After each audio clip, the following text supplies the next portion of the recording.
Привет, меня зовут Егор. В этом видео мы покажем, как собирать роторную косилку польского производства на примере косилки Вирокс. Косилка с завода подставляется вот в таком виде. Начинаем с того, что отрезаем ленты. Оно все начинает распадаться.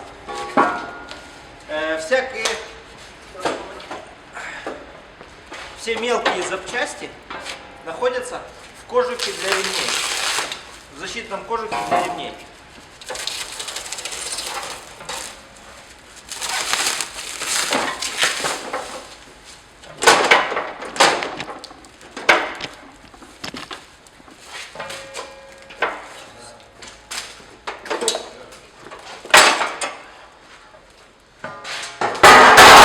Здесь находятся ремни и все мелкие запчасти.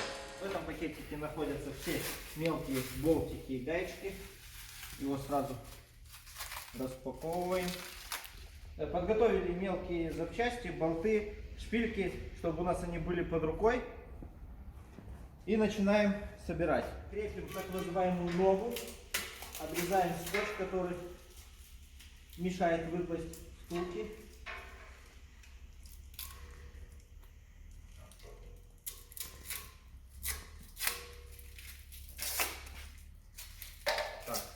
И ставим. Она входит довольно плотно, практически без зазоров. Надо попросить, чтобы помощник покрутил ее с одной стороны. Со второй стороны надо попасть в отверстие. Здесь вот так, сними, пожалуйста. Есть шпильки, внутри резьба. Этими шпильками нужно попасть в отверстие. И закрутить туда болты. Так, сейчас найду болты.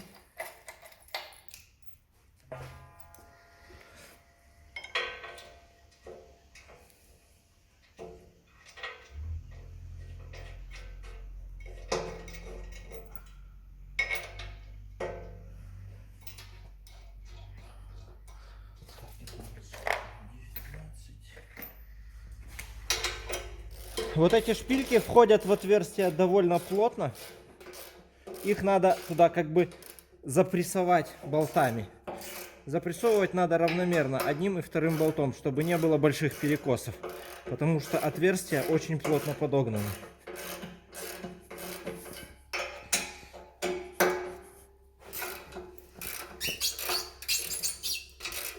Далее вставляем подставку.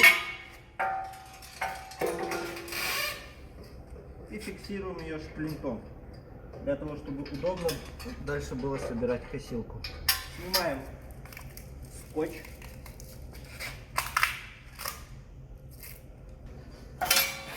Далее устанавливаем крепление большого шкива. Для того, чтобы его установить, нужно немножко вытащить втулки, потому что он стоит как раз на этих втулках.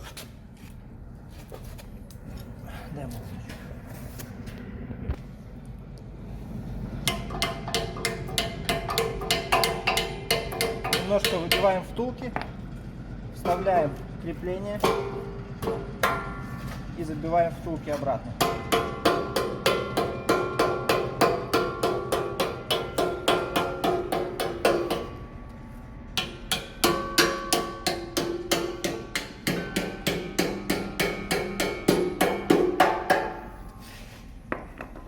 Далее вставляем держатель рамы.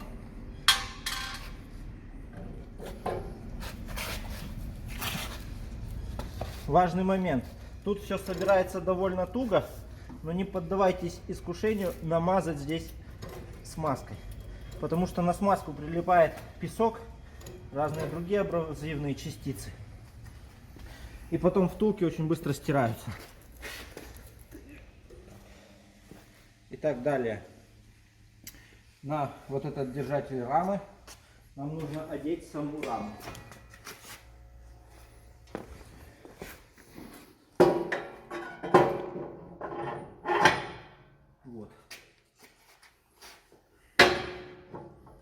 После того, как рама одета,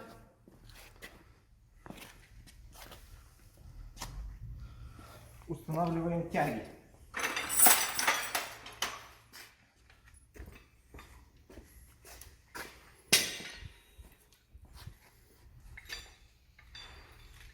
Одна сторона тяги устанавливается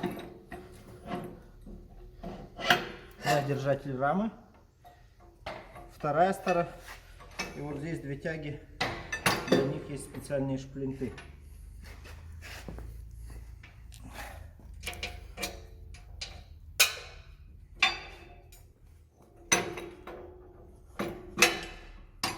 Устанавливаем шайбу и шплинтуем.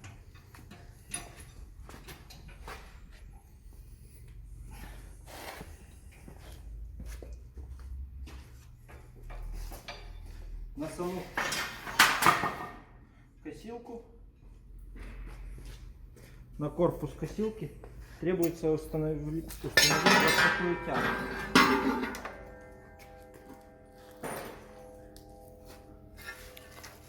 Она устанавливается очень просто.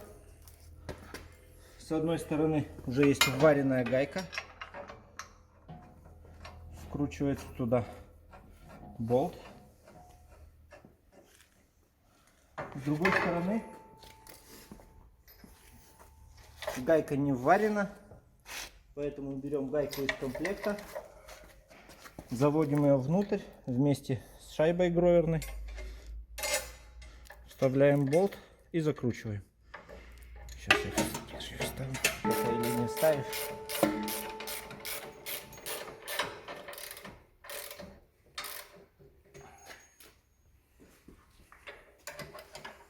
С этой стороны, придерживая ключом гайку, затягиваем болт. Достаем шплин, снимаем шайбу.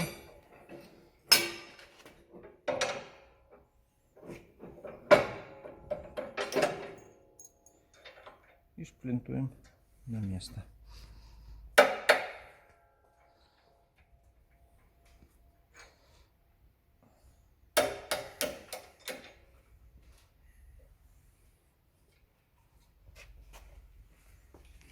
Теперь устанавливаем тягу, которая фиксирует раму. Она устанавливается вот здесь. Тут продевается болт.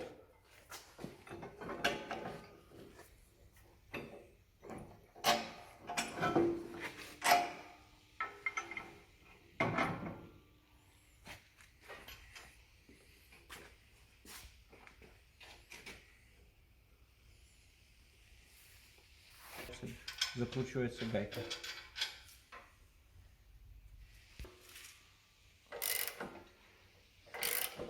Головку побольше и затягиваем без фанатизма.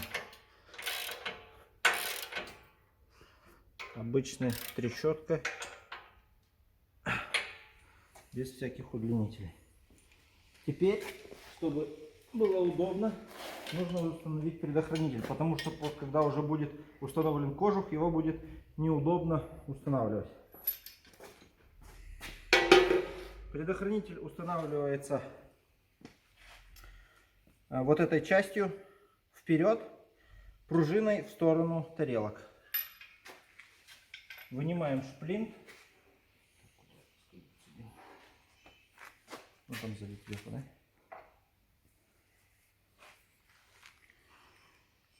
Вынимаем шплин.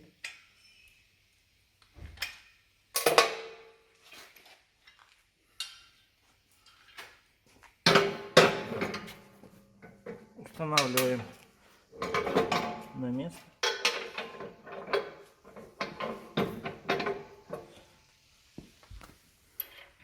Ставим шайбу, шплин на место.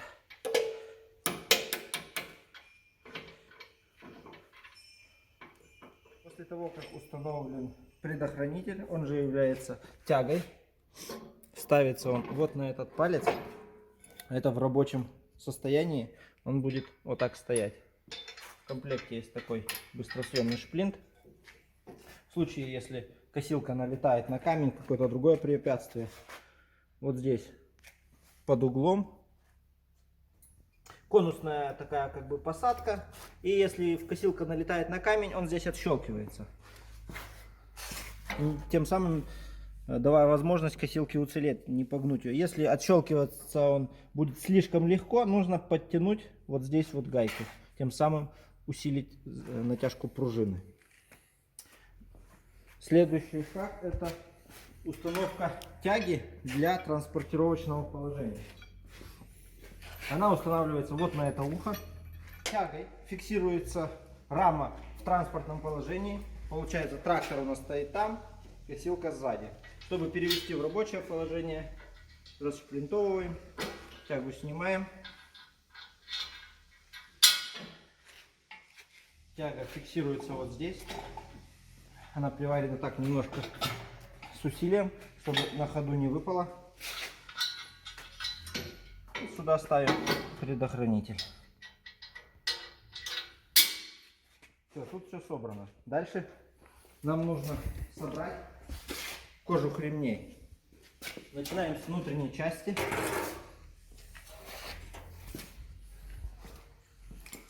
Устанавливаем его. И прикручиваем, не забываем, гроверы, шпильками. Прикручиваем внутреннюю часть длинной стороной шпильки.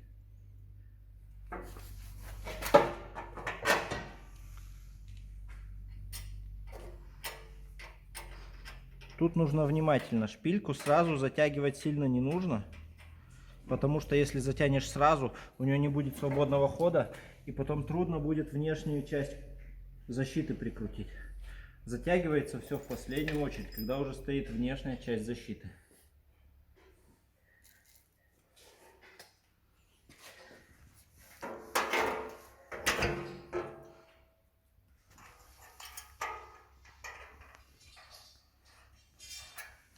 Поэтому сейчас все закручивается от руки.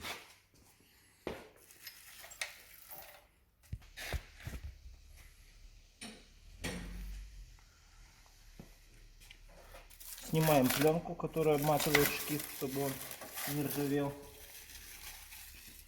И теперь нам нужно установить большой шкив. Для этого его распаковываем.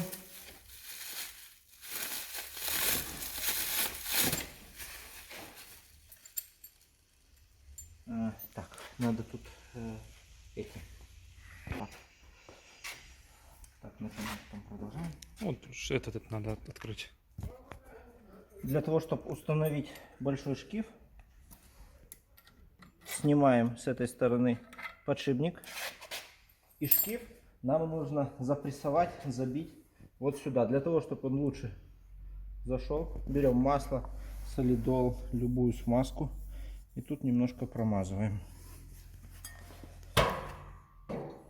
Вставляем шкив. И его туда, если нет съемника, то забиваем через деревянную проставку.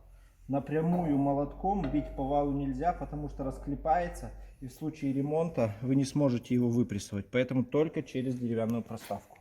Просим помощника, чтобы он с той стороны вал держал ровно. Ставим деревянную проставку и забиваем. Там натяг небольшой, смазанный, он хорошо туда заходит. Далее нам нужно теперь забить подшипник с другой стороны. Также мажем посадочное для подшипника маслом или любой другой смазкой для облегчения установки подшипника. Вставляем подшипник. Берем трубу подходящего диаметра и забиваем подшипник. После того, как забили подшипники, обязательно устанавливаем пыльник. Он предохраняет сальник подшипника от повреждений. И сверху устанавливаем штопорное кольцо, которое держит весь этот бутерброд вместе. Далее, пластиковую защиту можно устанавливать, можно не устанавливать. Это кому больше нравится. Лично я не устанавливаю, потому что когда переводишь косилку в транспортный режим, кардан очень резко изгибается. И получается, он либо ломает колокол, либо нужно каждый раз снимать кардан. Поэтому я колокол не устанавливаю. Итак, теперь устанавливаем пружину натяжки ремней. Для ее установки скручиваем гайку, снимаем пружину. Расшплинтовываем палец и устанавливаем на место. Вставляем палец и шплинтуем.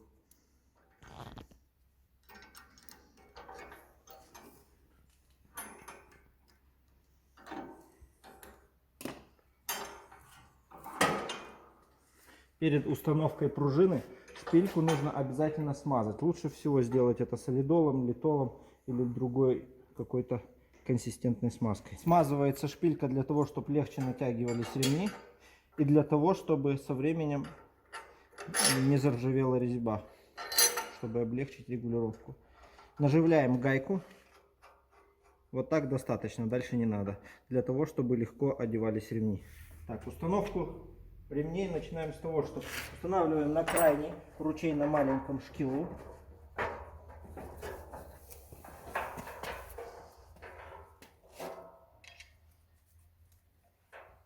Устанавливаем на первый ручей ремень и просим помощника прокрутить косилку за диски. И потихоньку подвигаем ремень на крайний ручей. Крути, крути, крути. Крути, крути, крути. Давай, давай, давай. Итак, все 4 ремня. Устанавливаем наружную защиту ремней. Для этого мы шпильки не притягивали, чтобы теперь могли попасть.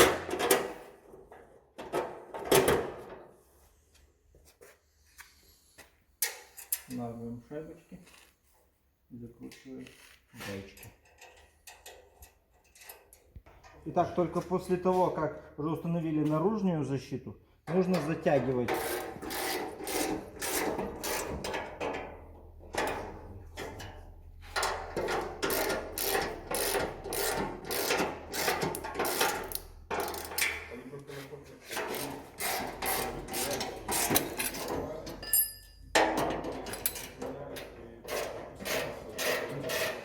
Поехали. Итак, у нас косилка практически собрана. Осталось натянуть ремни. Тут надо отнестись к этому внимательно, следуя инструкции.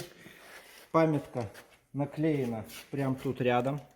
То есть от вот этой регулировочной планки до основания должно быть 3 мм. Многие делают ошибку и не дотягивают ремни, из-за чего они проскальзывают и быстро сгорают. При хорошей натяжке ремни ходят очень долго.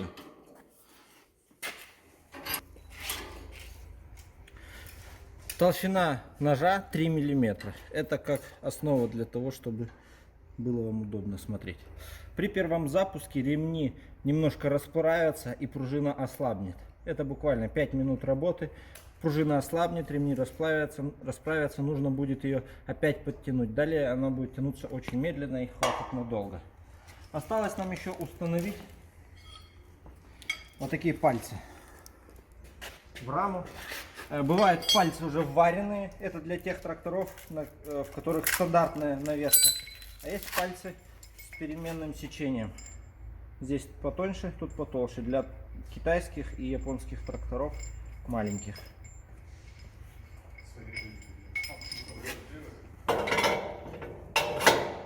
Устанавливаем палец, шайбу и закручиваем гайку. Затягиваем эти гайки хорошо.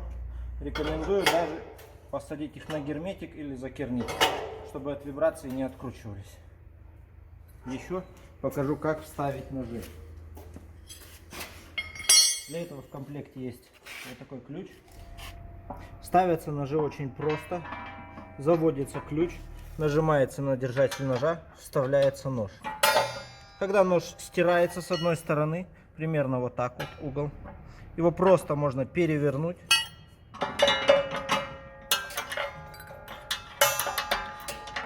И косить дальше, пока не сотрется со второй стороны. Потом его нужно выкинуть и поставить новый. Экспериментировать с ножами не советую. При разном весе ножей появляется вибрация. И косилка может какие-то подшипники разбить или что. При использовании неродных ножей гарантия на косилку не распространяется.